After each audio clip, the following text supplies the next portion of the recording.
She's pretty for a dark-skinned girl. I never knew exactly what that meant, but I heard it often enough to question the beauty of my skin. And having a cousin who called me Blackie and an uncle who called me Smoke didn't help either.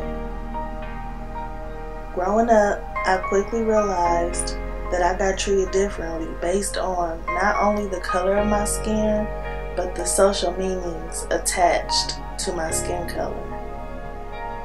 But what I didn't realize is that I was not alone.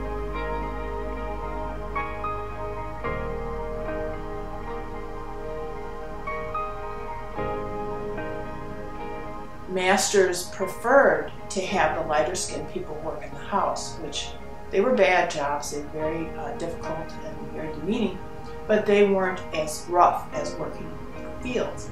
And so the darker skinned people were relegated to working in the fields and doing the really hard labor that usually ended their life pretty quickly. And so you have this division of the light skin and the darker skin. And in fact, many of the Africans in slavery also looked up to the lighter skinned folks, and some of them looked up to them with disdain.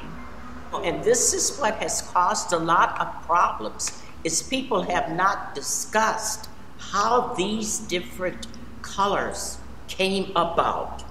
Historically, when African Americans came to this country first, they looked more alike than African Americans do today, in that most of them were darker skinned, had African hair, African features. As they came over here, they were continued, especially if they were in slavery and they were in bondage, and then their children were enslaved and their children were enslaved. They were constantly being raped. And so you had a growing, what they called mulatto population, that's half white, half black. And then sometimes someone would rape a mulatto girl, and she would have a baby that was only 1/4 black. And so you started to have these gradations of color within the black community. They didn't come about just by God said, I'm gonna make you this color, you that color, and whatever. It came about through integration. You had those parties, you had a brown paper bag on your front porch, and everybody knew what that meant. If your skin is any darker than that light shining through that brown paper bag, you're not black.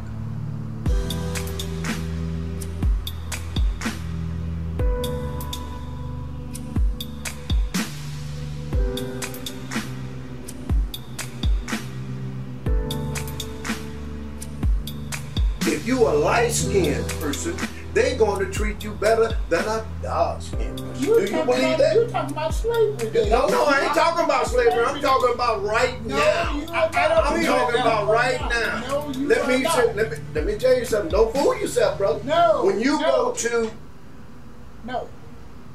I don't believe it now, but I believe it back in the 50s and 60s, all the way up to 70s. Yes, they was doing that, but now it's kind of even itself out.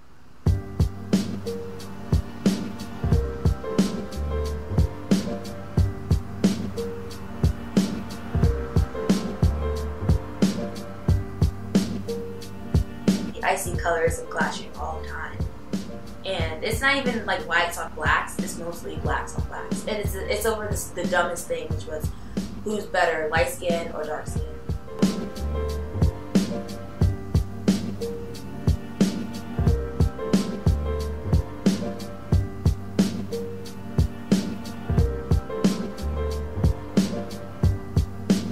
We still have these notions of who people are based on if they're darker skin or lighter skin.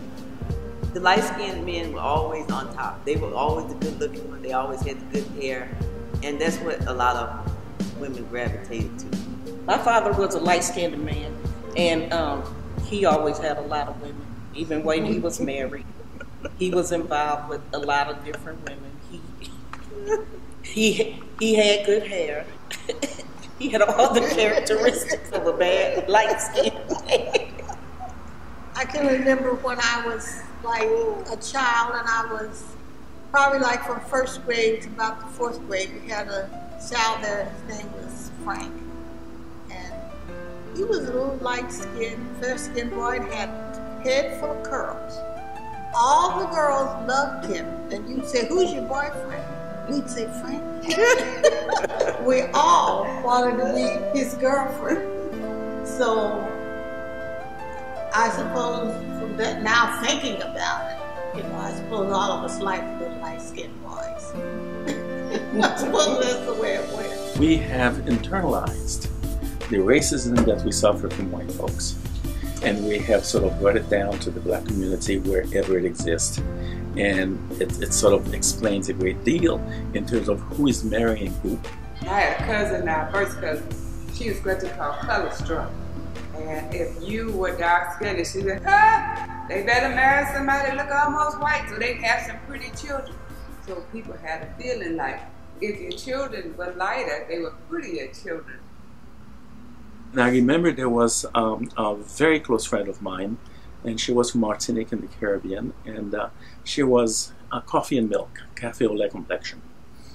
And she married a guy from Germany. And I said to her, you don't even love him. What's the deal? She says, Patrick, you of all people, you should know what we have gone through. Don't blame me if I want to add more milk to my coffee. I said, honey, you are running out of coffee. She says, that's the idea. We constantly put this on ourselves and our children.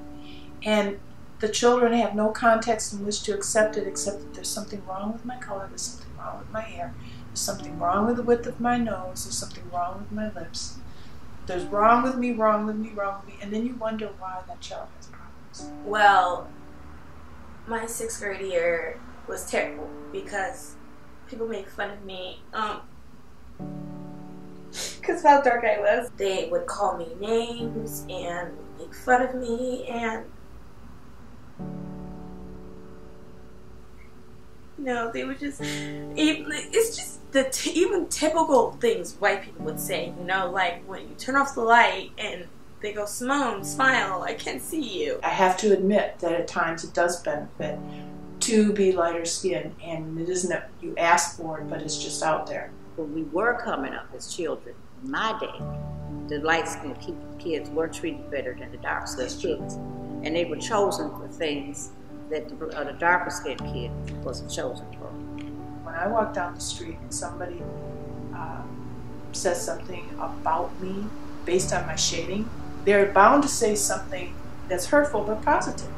They're going to say, she thinks she's so smart. She thinks she's so cute.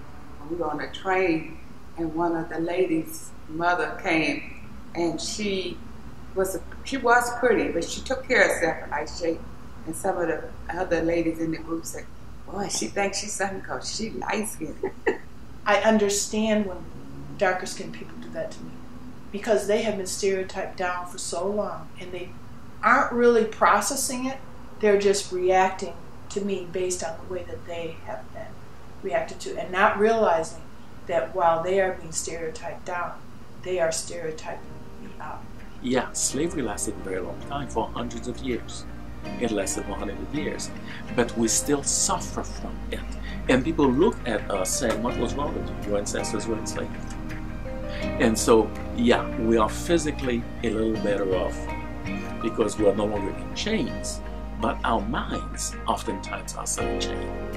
As black people, we cannot afford to just buy into an individualist sense of being where I'm just responsible for myself, and you're not my responsibility, and I don't have to worry about you. I do have to worry about you. I do have to care. We have to teach ourselves and our children that we have to love ourselves. We have to love each other. We have to love our culture. We have to love what we do as a black race of people.